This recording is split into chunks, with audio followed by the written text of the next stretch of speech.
Well, greetings friends and fellow cigar box guitar enthusiasts. Del Puckett here, and yes, it is snowing glory.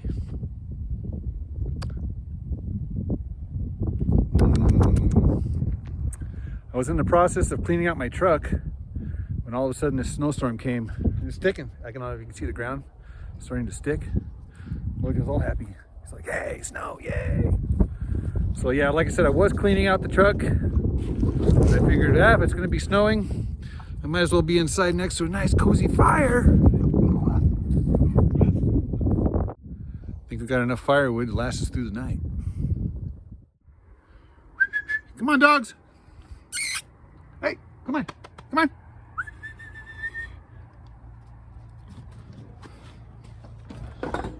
Let's go inside where it's warm, come on. All right, stay outside. All right, come on, come on, come on. They like it outside. No, coming in. One, come on. The ragamuffin dog wants to stay outside. All righty, stay outside. Suit yourself.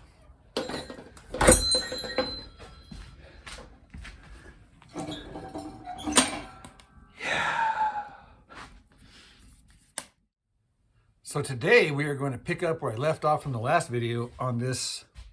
It was going to be a slider, but I opted to put some frets in there. And these frets are at the major scale position. So you have do, re, mi, fa, so, la, ti, do. Anyhow, so I'm curious to see how these frets are going to be in this laminate flooring. I did stain the sides of this here, and I just stained it black so that it would kind of give it that fretboardish kind of a look. So today I need to cut off this for the back angle. I already cut out the notch in the box. And I also have the cover.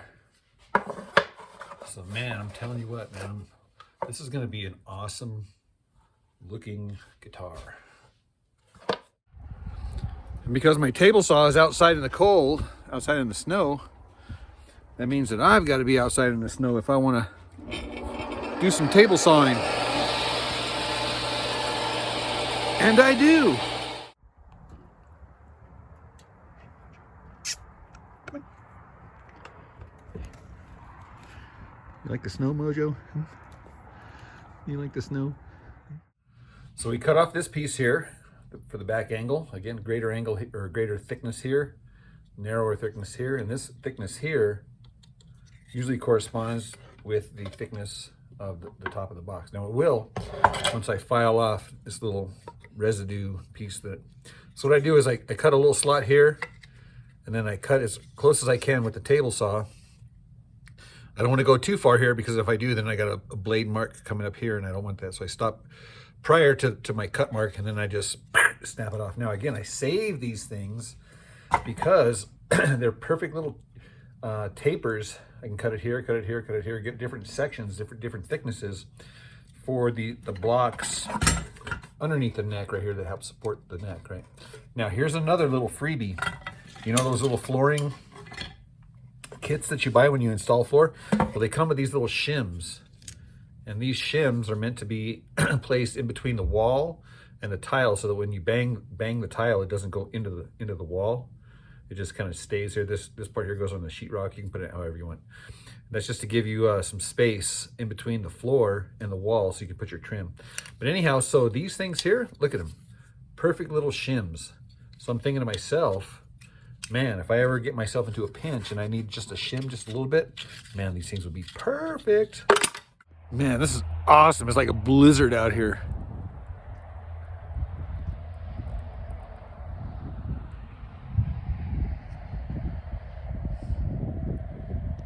I'm going snowblind. Yeah, but the fire is nice and toasty. This guy came in from outside and he's all muddy, man. Look at those paws. Seriously, dude, wow.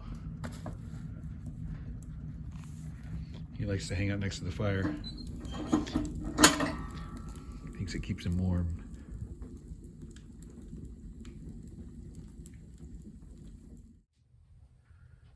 The laminate fretboard has been glued to the neck. So now we just wait. I'm really excited how straight this is. This thing is just straight as an arrow.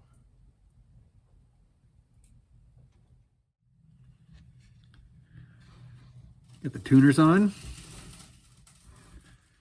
And we did a natural stain on the wood. And look at that. Some interesting things about this particular, you can see the groove there, that from the tongue and groove from the flooring. Number one. Number two, you can see some of these, I want to call them divots, or just like chunks of wood that have been knocked out. There's a couple of places right here. Obviously the termite damage there. So when I stained it and sanded it and then stained it, all those like defects came out. So I was like, oh my gosh, it looks so awesome. Look at that.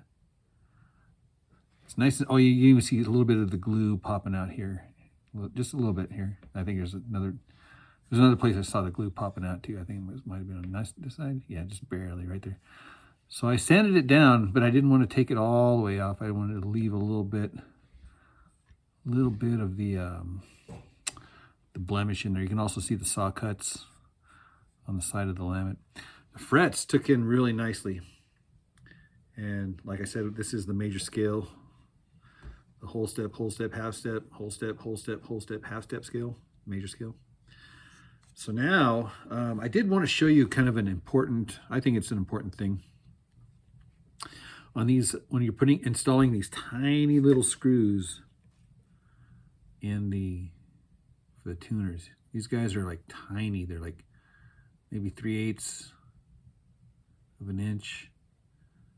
And they got a little tiny little Phillips head on the top. I know you can't see it. But anyhow, so what I do is, I do a dry fit first on the tuners. And then once I determine that they're in the right spot, as far as like angle, if you can see here, this guy here's angled back just a little bit.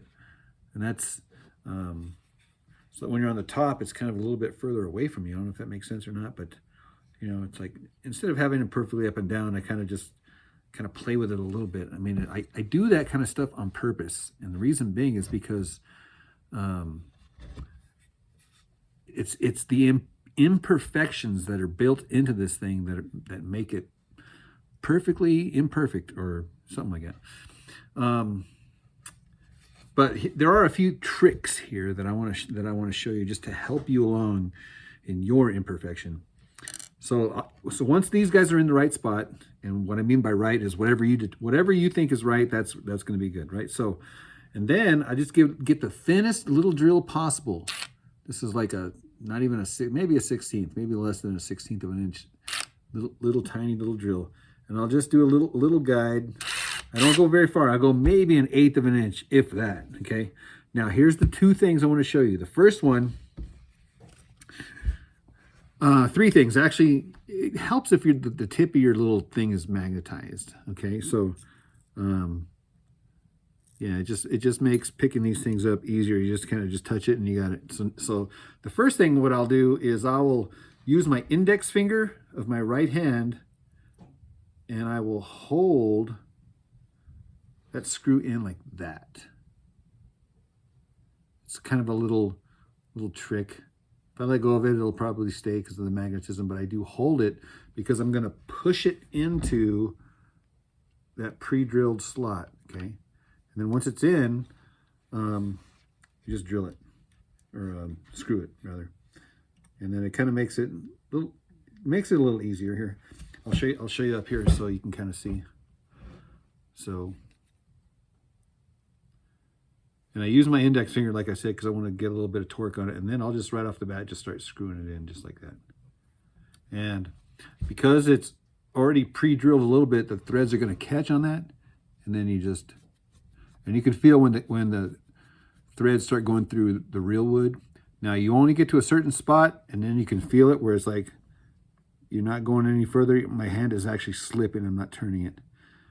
And that's because I don't want to do the monkey grip on it where I just like jam it in there. If I did that, then I would definitely strip out that screw or strip out the head of the screw here.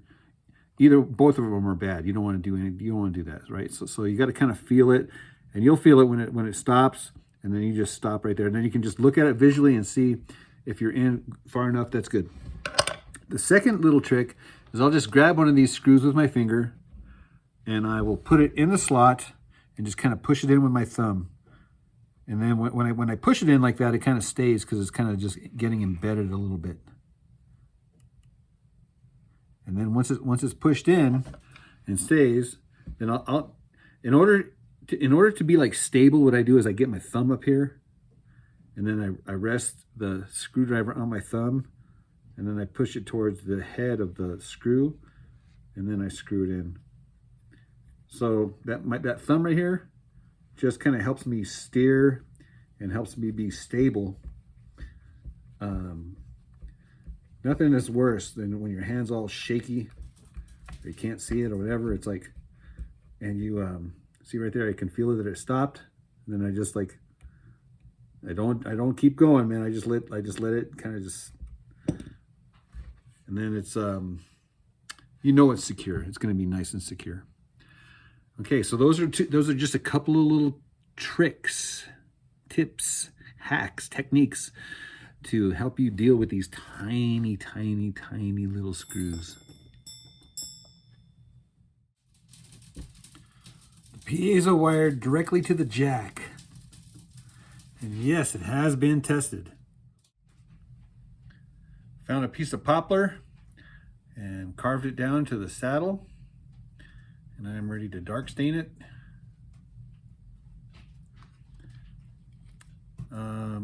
Oh, actually, I should have thought of this first before I did this. Hang on 1 second.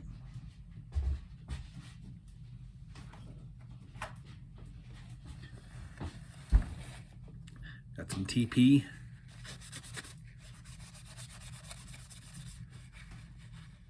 Oh yeah, the dark stain's gonna match. It's gonna match the fretboard really good.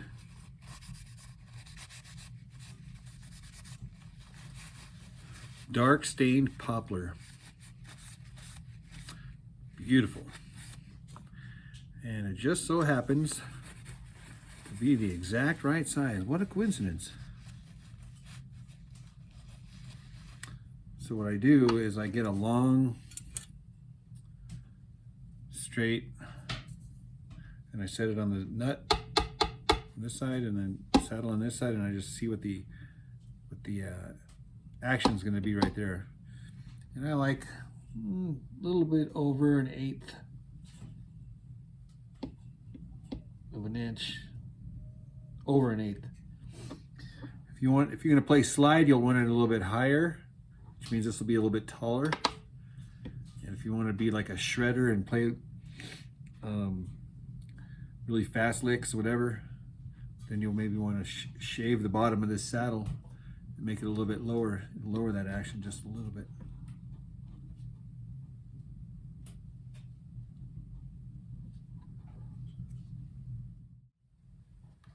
Last but not least, I'm going to stain these edges here to match the fretboard. See how that fretboard took that stain really well? Well, I'm going to continue that theme right along this edge right here on both sides. So that's what we're going to do right now.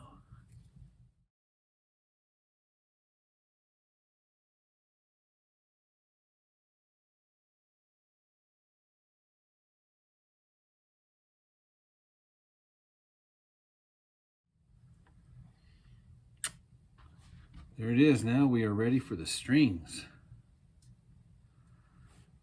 So let's string it up, set it up, tune it up, and tear it up.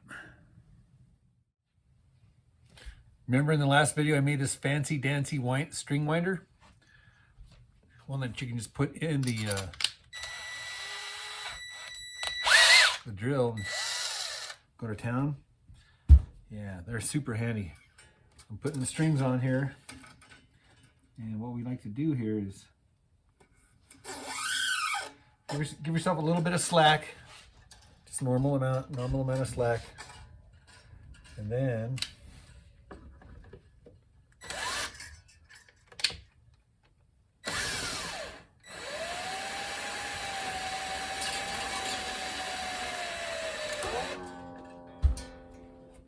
just like that.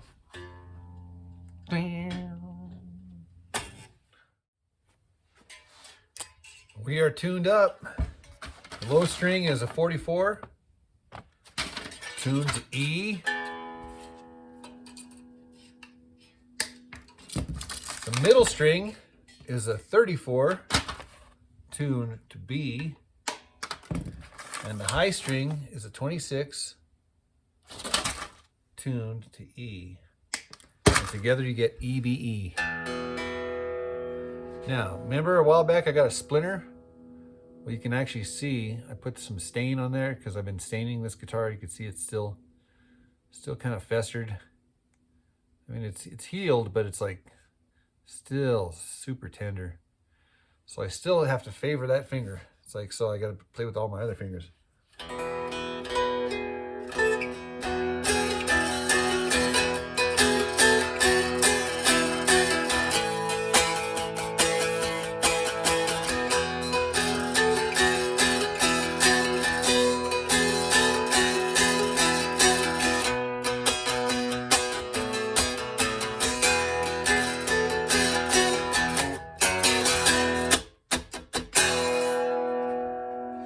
So the strings are still stretching.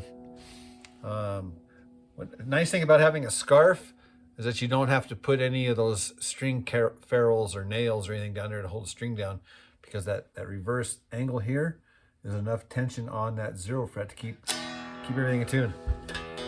Let's go for that index finger. Let me see if I can pull it off here. Yeah, it's still kind of sore. Ah, see, that hurt.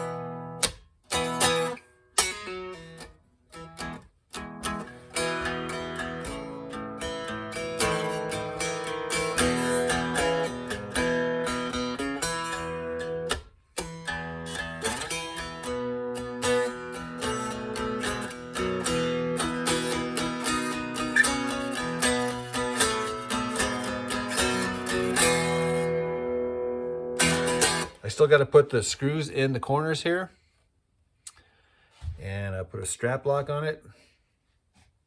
Oh, I failed to mention I do have a sound hole. Remember I told you I wasn't going to do any sound holes? Well, I figured a personal sound hole right here coming right back at you, and I can actually hear it. I can hear it. Hello in there. Oh, and I also wanted to point out also, not only do we have the little tongue and groove here, but that tongue and groove is also right here. I don't know if you can see it or not, but we got some tongue and groove in this thing here. What else? Oh yeah, I have a hole in the head. I was going to put another one of these little ferrules here on the front and the back side there, and then I'll use that little hole here to hang the strap lock here. That'll be the strap right there. All right, so I'm gonna continue. Oh, I'm also probably gonna lower the action just a little bit. It's just a little bit high. Not too bad. Maybe I'll play some slide with it and see how it feels. I might have to lower this guy here just simply by sanding the underside of this saddle to lower it down to get that action to be just a tad bit lower. That's just my opinion. Oh, and then also position markers. So we still got a little ways to go, but at least we're jamming.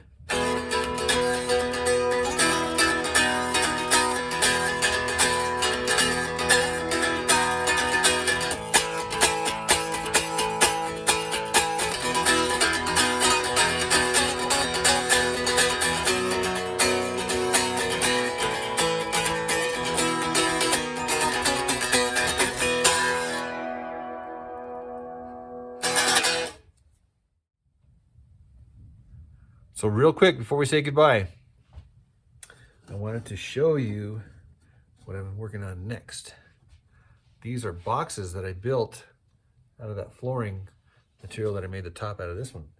That one's just a regular cigar box, of course, with the flooring for the neck, and then of course the top has been replaced with the flooring here for that. But that's a real cigar box. This here, the entire box is made out of this flooring. And check out the tone of this thing. Sounds like a freaking cowbell, man. Man, isn't that awesome? Well, I actually made 2 of these things. 1 and 2. So I'm looking forward to getting us started on that. All right, guys, that's it for this video. Stay blessed, and we'll see you in the next video. Cheers.